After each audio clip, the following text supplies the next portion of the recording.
हजेरी लावणार आहेत। शिवतीर्थावर जाऊन उद्धव ठाकरे बाप्पाचं दर्शन घेतील। आज सकाळी 10 ते 11च्या दरम्यान राज ठाकरेंच्या घरी 1.5 दिवसाचा गणपती विराजमान होणार आहे। यानंतर 11:30 ते 12च्या सुमारास उद्धव ठाकरे राज ठाकरेंच्या घरी जाणार असल्याची माहिती आहे। राज ठाकरेंनी नुकताच उद्धव ठाकरेंना फोन करून निमंत्रण दिलं होतं। ठाकरेंचे शिवसेनेचे खासदार संजय राऊत हे सायंकाळी राज ठाकरे यांच्या घरी गणपती दर्शनाला जाणार आहेत। राज ठाकरेंच्या घरी बाप्पाचं दर्शन घेतल्यानंतर उद्धव ठाकरे हे मुंबईतील लालबागच्या राजाचं दर्शन घेणार आहेत। यावेळी उद्धव ठाकरेंच्या हस्ते दुपारच्या सत्रातील आरती होणार आहे। केंद्रीय गृहमंत्री अमित शहा 29 आणि 30 ऑगस्टला मुंबईच्या दौऱ्यावर असणार आहेत। यावेळी गृहमंत्री अमित शहा मुंबईतील लालबागचा राजा आणि इतर गणपतीचं दर्शन घेतील। जुलूस आणि गणपती मिरवणुका एकत्र आल्या तर वाद होण्याची शक्यता असते। कोणत्याही सणाला गालबोट लागू नये म्हणून पुण्यातील मुस्लिम बांधवांनी 5 तारखेला होणाऱ्या ईदसाठीचा जुलूस म्हणजेच मिरवणूक पुढे 8 सप्टेंबरला काढायची ठरवली आहे। 5 तारखेलाच पुण्यात गणपती विसर्जनाच्या मिरवणुका असतात। या मिरवणुका 2 दिवस चालतात। त्यात पोलीस प्रशासन देखील कामाला लागलेलं असतं।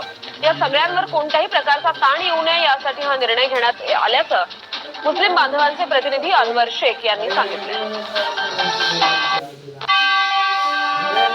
5 तारीखला न काढतात एक आम्ही संदेश दिलेले की 5 तारीखला न काढतात आम्ही त्या जिथे जुलूस आम्ही डायरेक्ट 7 तारीखला आम्ही त्याचं 8 तारीखला आम्ही त्याचा जुलूसचा हे करणार आहे। हा जेव्हा निर्णय होत होता सगळे मुस्लिम समाजाचे प्रतिनिधी यांनी त्याला संमती दिलेली आहे।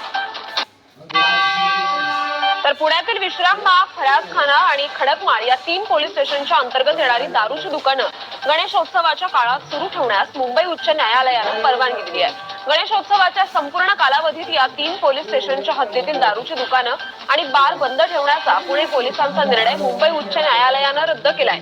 या 3 पोलीस स्टेशनच्या हद्दीत पुण्यातील 5 मानाचे गणपती आणि श्रीमंत दगडूशेठ हलवाई, बाबू गेणू, भाऊ रंगारी, अखिल मंडई यासारख्या प्रमुख मंडळांचा उत्सव साजरा होतो।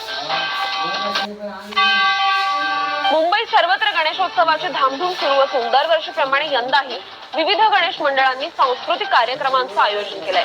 अनेक ठिकाणी सांस्कृतिक कार्यक्रमांमध्ये तसंच अन्य दिवशीही सर्रासपणे हिंदी गाणी वाजवली जातात। मात्र यंदा गणेशोत्सवात हिंदी भजन गाणी वाजवण्यास मराठी एकीकरण समितीनं तीव्र विरोध केलाय।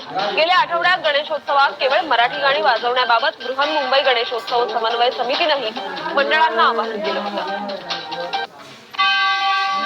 गणेशोत्सवात परीक्षा न घेण्याचं राज्य सरकारनं सर्व बोर्डांना आवाहन केलंय। गणेशोत्सवादरम्यान घेण्यात येणाऱ्या परीक्षा पुनर्नियोजित करण्याच्या सूचना देण्यात आल्या आहेत। अमित ठाकरेंच्या मागणीनंतर सरकारच्या सर्व बोर्डांना ह्या सूचना आहेत।